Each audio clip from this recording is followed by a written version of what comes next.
Hello, everyone. Do you know, recently I've been getting myself into a state about the state of the world. We hear things about Gaza which are absolutely heartbreaking. And I mean, it makes you ashamed to be human, to be honest, that we can do such things to other humans. But over the last week, I haven't been on social media, haven't been looking at any news, and I'm beginning to get back into that childlike state where when I see the hedgerows, the wildflowers, I just feel the most amazing sense of peace. So I'm just mentioning it to recommend get off social media, get off all of these things, get off screens, and you just feel so much better. And in terms of all the horrors that are happening, my husband says we've got to live the best, happiest lives that we can, because that's what we would want for those people that are suffering. And so it would be the same. They would want us to have the best, happiest lives as well. So, and then, of course, that energy ripples out into the world and hopefully will do some good. So anyway, today it's time to make some soap. I haven't made soap for ages. We've just run out of it because I made a huge batch, I don't know, last year. And making soap with herbs is wonderful because you get all the properties of the herbs into your soap, and it just makes the soap more therapeutic, more beneficial. So I've got a few calendula flowers here, and I'm going to add them into my jar of infusing oil, calendula infusing oil.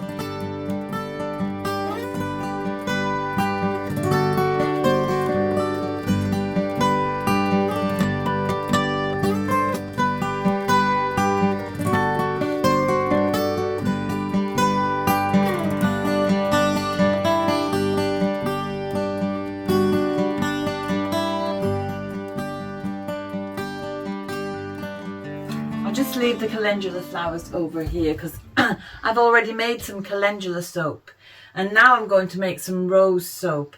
And if you think about the properties of rose, it's astringent, it's cooling, it's soothing, and the fragrance as well can bring that sense of well-being. So I'll be using some little dried rose petals later on, and I'm using rose infused oil. That's the base for the soap. So I've got all my stuff here now, and I'm just going to make it. So I need 1,000 grams of olive oil. So I'm just going to weigh that out. You have to weigh everything quite precisely for saponization to take place. I'm putting in the rose infused olive oil, but I don't have 1,000 milligrams of it. So half of the oil measurement is just pure olive oil, because this is a Castile soap, so its base is olive oil, and the rose has been infusing in olive oil so that I can make soap. And that's going into the pan.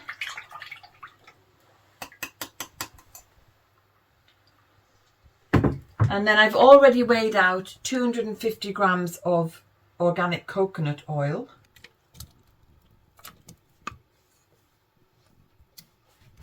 So we're just going to simmer this very gently until the oils have melted together, which is basically we're waiting for the coconut oil to melt into the olive oil there.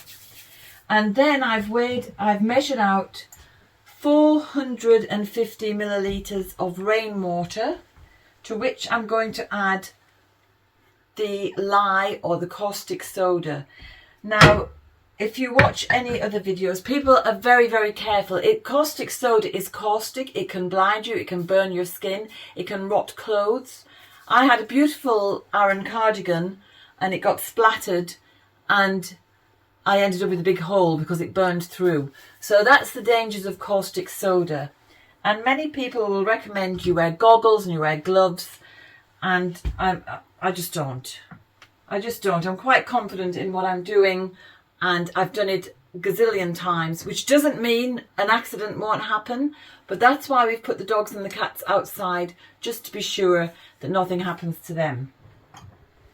So you always add your caustic soda or lye into the water.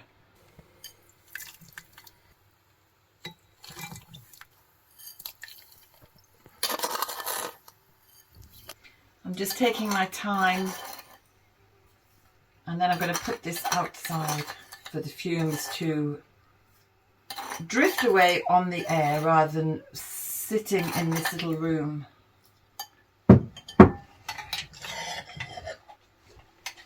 So as long as you're very, very careful and do things slowly, there's no need to worry. So I can feel the fumes now. I'm going to put it outside.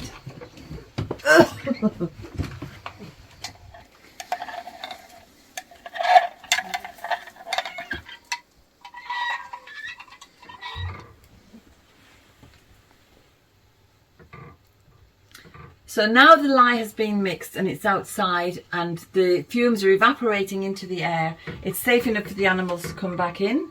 Nobody's breathing it in and nothing's going to splatter or spill onto them. And the coconut oil is melting away here.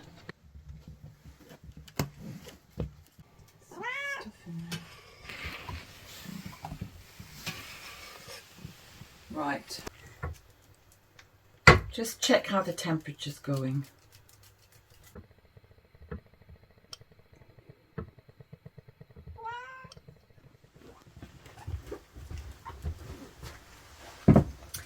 So the oil is now at the same temperature as the lye in the water, and it's 50 degrees centigrade, give or take 5 degrees or so, as long as they're the same roughly.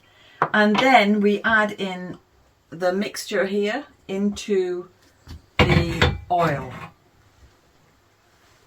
So just very, very slowly and carefully because we don't want any splashes.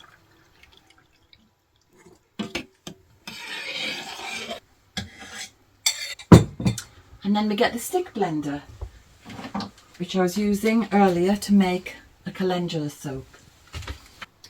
And again, to avoid that spill or splatter, we're just doing this very slowly.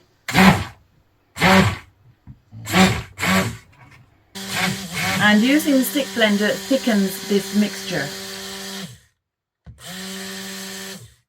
So I'm going to do this for maybe 5 minutes. It'll make the mixture thicken to a kind of a thick batter.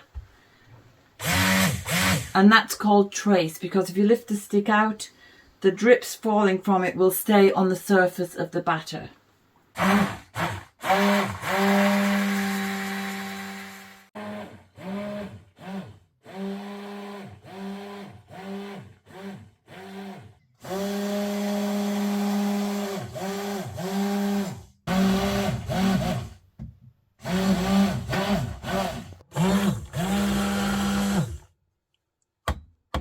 So that's really thick and custardy, well, custard-like.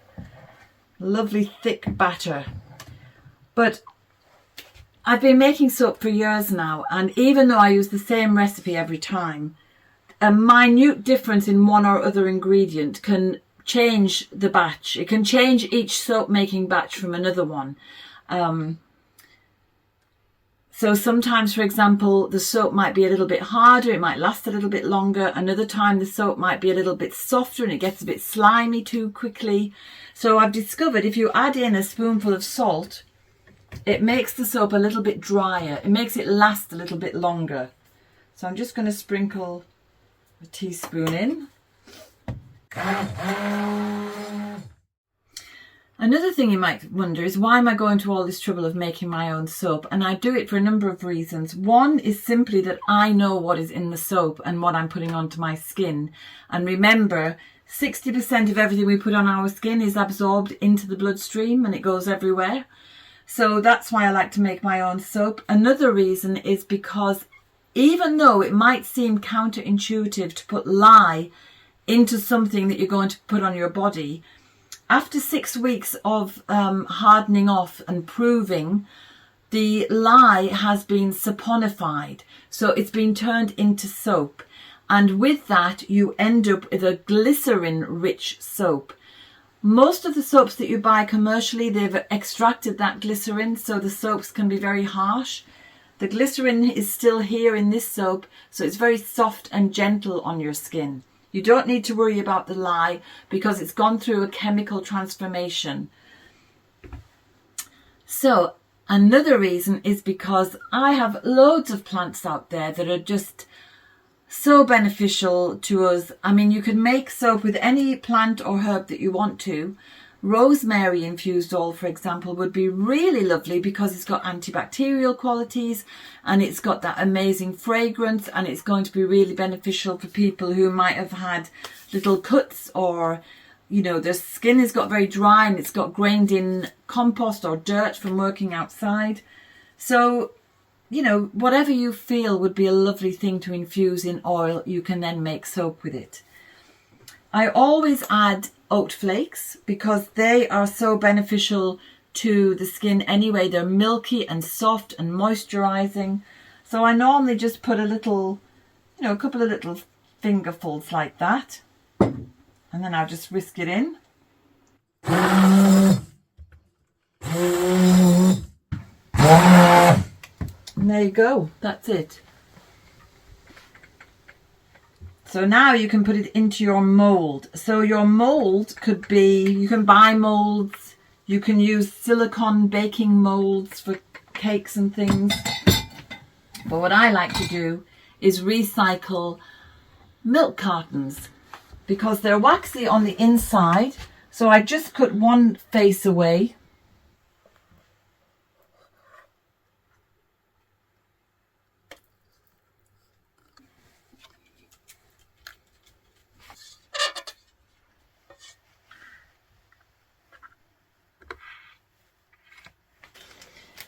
Just going to sprinkle some little dried rose petals across the top. I used to put essential oils into the soap, and I've learned really that it's pointless because you need to put a lot in and it works out way too expensive, and the scent of those essential oils will evaporate over time. The fact that the oil was already infused with roses and I'm now putting the rose petals on the top is enough to make the soap scented. So now all I need to do is I just put a piece of baking parchment, baking paper over the top because I wrap it in a towel to cook it. It's going to continue cooking because it's hot. Even though this is called the cold process because it is going to be cooling down. But I just put that over to stop the towel being burned. And then I wrap it up in the towel and I put it away for 24 hours. I'm going to take this into my apothecary and leave it to set for the 24 hours to continue the saponification process, which means that transformation of lye into glycerin. And I'll show you what I made yesterday.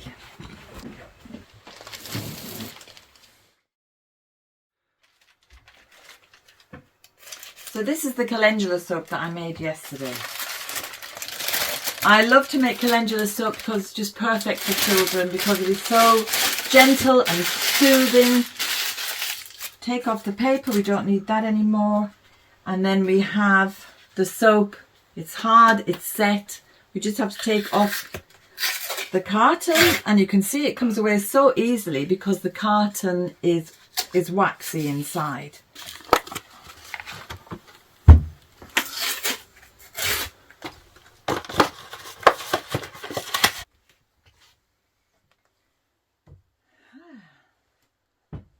So as you can see, the soap is now hard.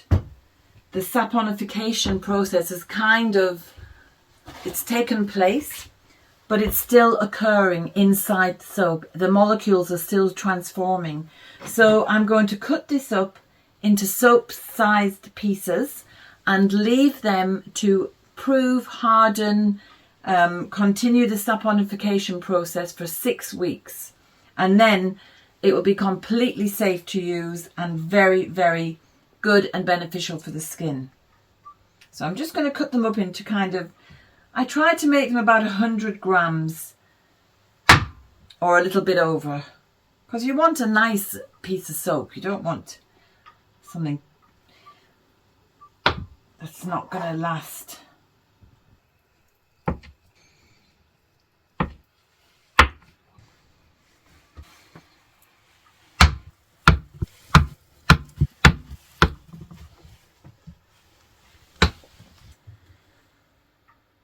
So that one's 118.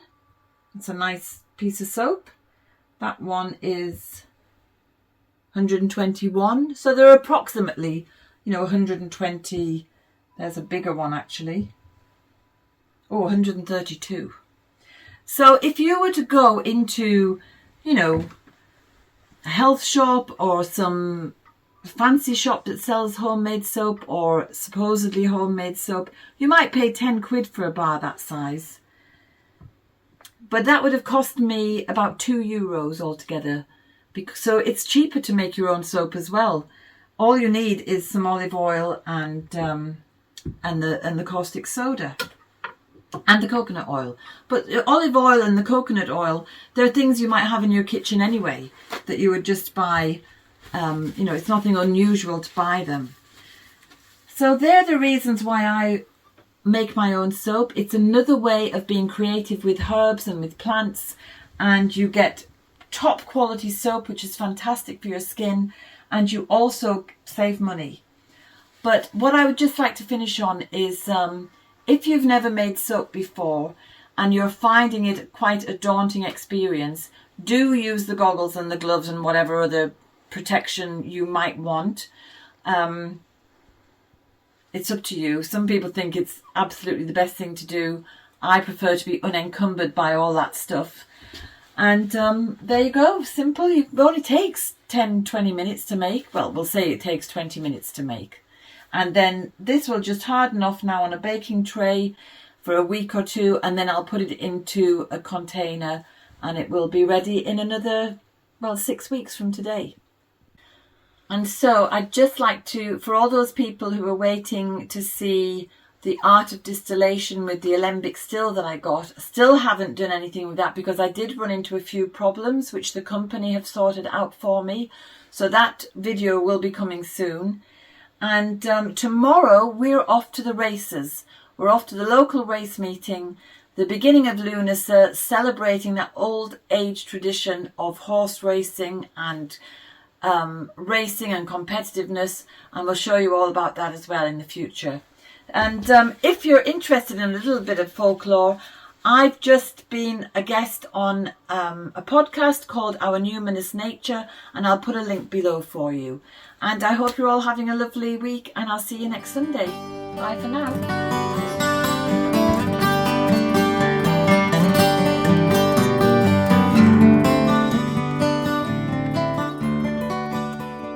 I hope you enjoyed today's film. If you did, subscribe and hit the bell for notifications. And have a look at the website danusirishherbgarden.com for more information about us and about the herbal medicine courses I offer and the Wise Woman Way training. And if you go to the shop, you can find the books, the weed handbooks and other herbal goodies. And remember, we put a new film out every Sunday. So looking forward to seeing you next week.